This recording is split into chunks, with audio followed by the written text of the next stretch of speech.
evidence of these comments and part of the record, work of which is years. Good afternoon. Today we transmit the report of the work of three committees, the Intelligence Committee, the Oversight Committee, as well as the Foreign Affairs Committee, into the President's misconduct with respect to Ukraine. And at the outset, I want to just thank the incredible members of all three committees, as well as our amazing staff that did long hours of work through depositions, open hearings, and compiling all of the evidence into today's report. It was an enormous task, and I want to begin by acknowledging the great work of the great and late colleague of mine, Elijah Cummings. We continue to be inspired by his legacy and guided by thoughts of his integrity and the great moral clarity that he always showed in his work. I also want to thank my colleagues, Chairman Engel, Chairwoman Maloney, for their tremendous work as well. This report chronicles a scheme by the President of the United States to coerce an ally, Ukraine, that is at war with an adversary, Russia, into doing the President's political dirty work. It involves a scheme in which Donald Trump withheld official acts, a White House meeting, as well as hundreds of millions of dollars of needed military assistance in order to compel that power to deliver two investigations that he believed would assist his re-election campaign. And I want to underscore, first of all, just how important that White House meeting was to Ukraine. Ukraine has a new reformer as its president, President Zelensky. A meeting with the most important patron of Ukraine, the President of the United States, in the Oval Office carries enormous significance, both to the people of Ukraine, but as equally important to Russia, that the United States has Ukraine's back in its conflict with a nation which invaded its territory. The military assistance is also absolutely essential. As President Zelensky goes into negotiations with Vladimir Putin, the fact that the United States is providing substantial military assistance approved on a bipartisan basis by Congress is enormously important. The withholding of that aid, even for a period of time, sends a disastrous message to friend and foe alike that the United States does not have the back of its ally. So these were things that Ukraine desperately wanted and needed. At the same time, there was something President Trump desperately wanted and believed that he needed, and that was an investigation that would damage the rival that he feared apparently the most, Joe Biden, as well as an investigation into a debunked conspiracy theory that it was Ukraine, not Russia, that interfered in our last election. Now that conspiracy theory, which is often summarized or characterized by the term CrowdStrike, that conspiracy theory is a Russian narrative.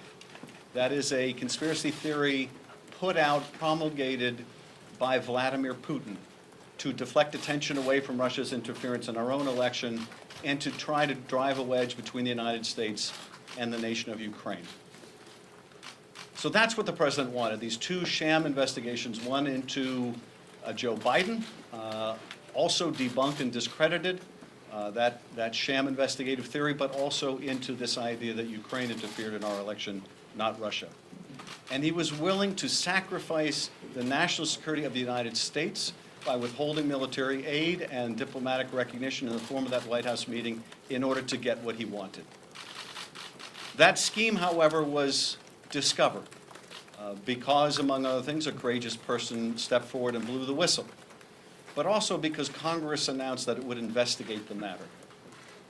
Once we began our investigation and once it became clear to the President and to the White House that this was going to become public, this scheme was going to become public, only then did the President of the United States release the military aid. And as for that White House meeting that Ukraine so desperately sought, that has still not happened to this day.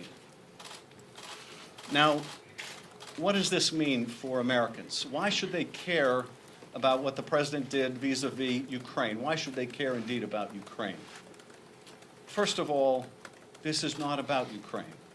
This is about our democracy. This is about our national security. This is about whether the American people have a right to expect that the President of the United States is going to act in their interests, with their security in mind, and not for some illicit personal or political reason. So Americans should care deeply about whether the President of the United States is betraying their trust in him, betraying that oath that he took to the Constitution to protect our country and defend its institutions. So we should care about this. We must care about this. And if we don't care about this, we can darn well be assured the President will be back at it doing this all over again. Because indeed, he already has. First, there was the invitation to Russia to interfere in our last election. Hey, Russia, if you're listening, hack Hillary's emails, and indeed later that day they tried to do exactly that. But then there was the use of this official power to compel another country, Ukraine, to interfere in the 2020 election.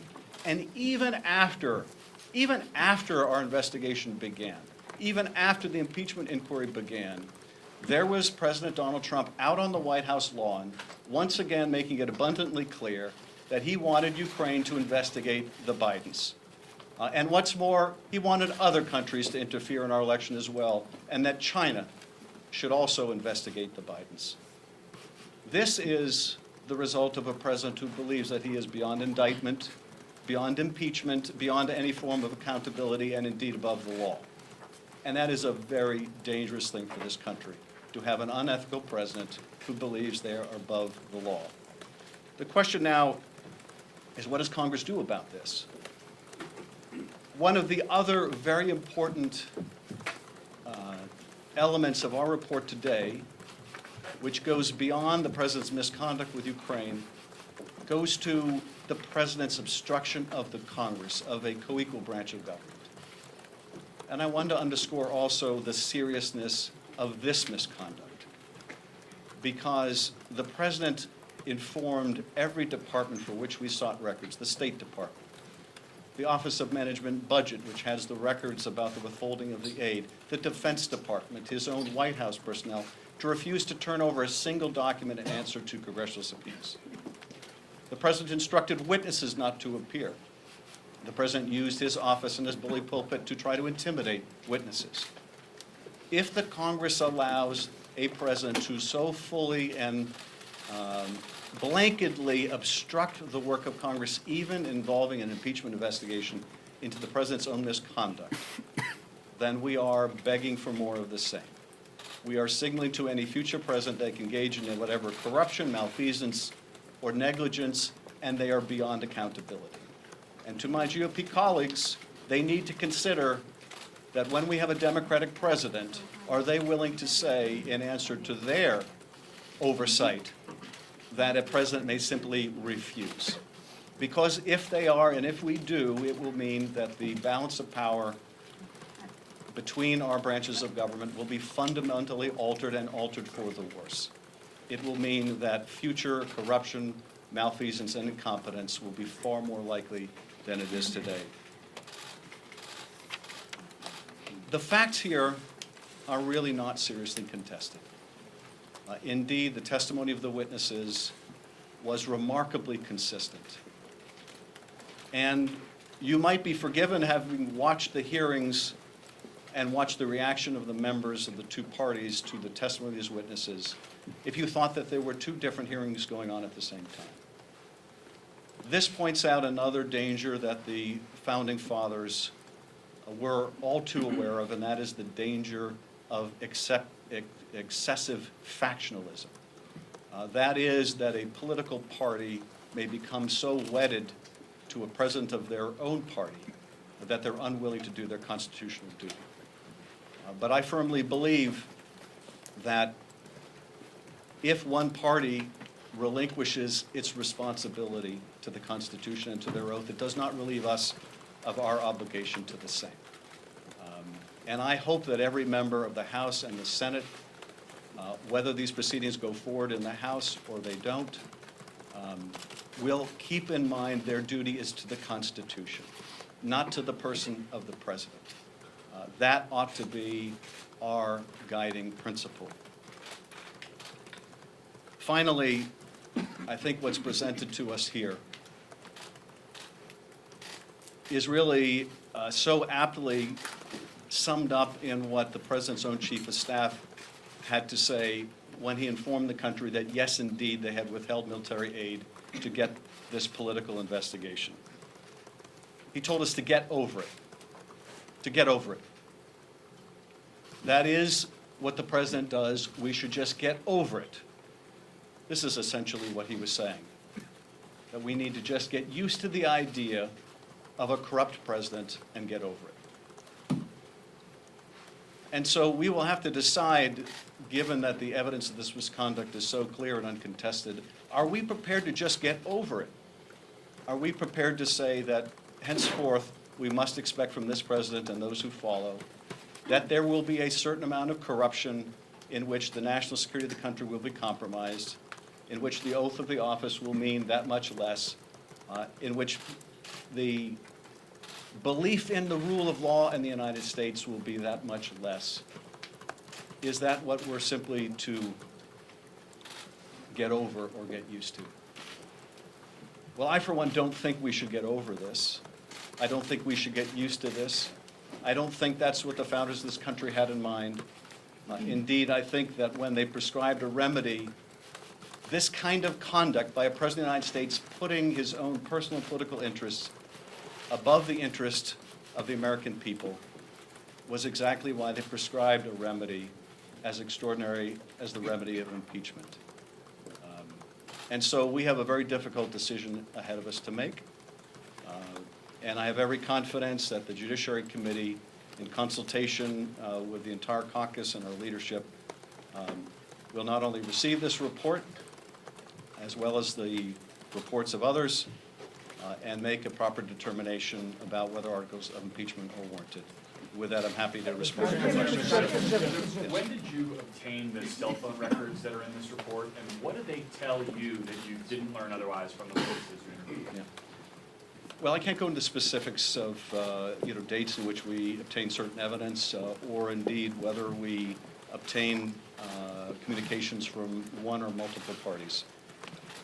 But certainly the phone records show that there was considerable coordination among the parties, including the White House. Coordination in the smear campaign against Ambassador Yovanovitch, which cleared the way for the three amigos to take over a significant part of Ukraine policy. Coordination in the execution of that policy, and that this was indeed a continuum that began even prior to the recall of the ambassador. Now, Gary, your question gets to a very important point, which is there is more investigative work to be done. One of the issues that we are looking into is, did this scheme begin far earlier than we first understood?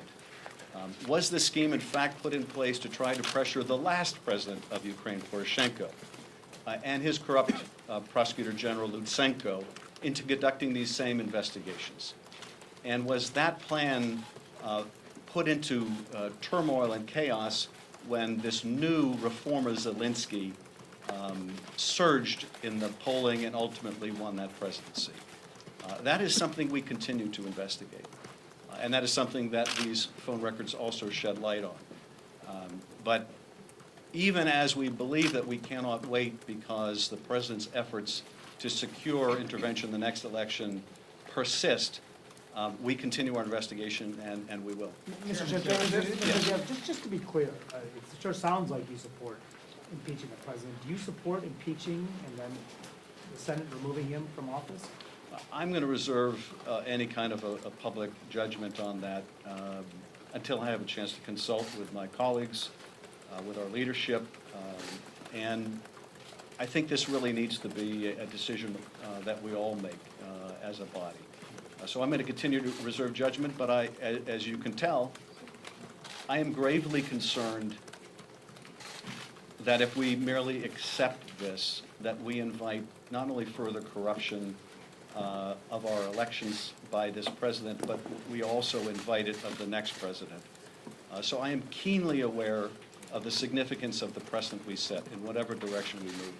And I'm also very strongly guided by the fact that One of the seminal moments in this scheme took place the day after Bob Mueller testified. The day after Donald Trump thought that the last investigation was over, he began the next significant step in a new course of misconduct. Yes. Given that you said there's more investigating to be done, do you feel like presenting the strongest possible case here that you provide to the Judiciary Committee, or would the case be stronger if you had more time to do this extra investigation? Well, I would say a couple things. First of all, as I mentioned, we continue to investigate whether this scheme began earlier than expected, whether this scheme also involved the last president of Ukraine. But look, we have provided overwhelming evidence in this report of a scheme to pressure the current president of Ukraine to conduct these political investigations. Will it move others if we're able to show that this was not the first time, this was the second time? I think what we have produced in remarkable short order is so overwhelming that it ought to be presented to the Judiciary Committee now without any further delay. If we do uncover additional evidence, and we do learn more every day, we will feel free to file supplemental reports to the Judiciary Committee. But there is, I think, grave risk to the country with waiting until we have every last fact, when we already know enough about the president's misconduct to make a responsible judgment about whether we think that's compatible with the office of the presidency. Mr. Chairman, Yes. do the phone records cast doubt on anything you heard from the witnesses or anything the president has said publicly? No, they don't. At least that I can identify at this moment. I think the phone records are remarkably consistent with the coordination of a lot of this scheme. Now, we obviously don't have complete phone records, and some of the phone records are deeply suggestive of who the parties were talking to, particularly in the White House or the Office of Management and Budget. But because of the president's effort to stonewall investigation, including not turn over their own phone records, not only to us but to witnesses like Sondland who asked for them, we don't have all of the answers. But we do know this without any doubt, and that is the President of the United States solicited foreign interference in our election and used the power of his office, the power to convene a meeting in the Oval Office, the power to provide or withhold hundreds of millions of dollars of aid to an ally at war to get his political dirty work done. The only question is how much more, how more extensive was the scheme, how many others may have been involved, what was the full knowledge and participation of other parties. And while we intend to get the answers to those questions and let the American people know the full facts, we do not intend to delay when the integrity of the next election is still at risk. Mr. Chairman, last question, Mr. Chairman. Your report mentions cites call records involving Ranking Member Nunes. Did you speak to him or inquire about those with his office? And do you believe he should recuse himself later today on this vote? Also, do you or your staff plan to present this report to the Judiciary Committee in person? The rules adopted by the Judiciary Committee provide that our staff counsel will present the report to the committee, so that's what we expect will take place. In terms of the ranking member, it won't surprise you, I'm going to reserve comment. It is, I think, deeply concerning that at a time when the President of the United States was using the power of his office to dig up dirt on a political rival, that there may be evidence that there were members of Congress complicit in that activity. Now, there's a lot more to learn about that, and I don't want to state that that is an unequivocal fact. But the allegations are deeply concerning. Our focus is on the President's conduct first and foremost. It may be the role of others to evaluate the conduct of members of Congress. Thank you very much.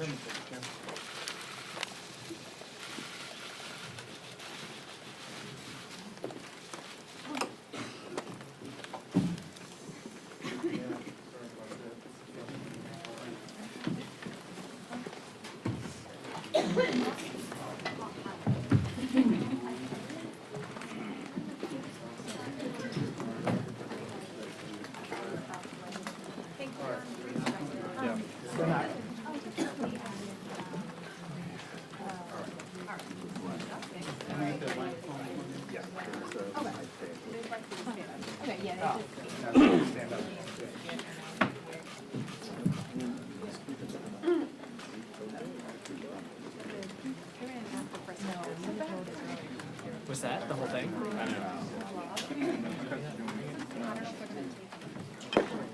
all right. I'll see you later. Thank you. You don't need to.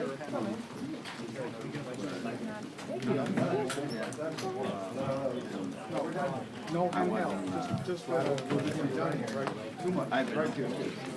Oh, right, no, I heard that. No, they're shooting, but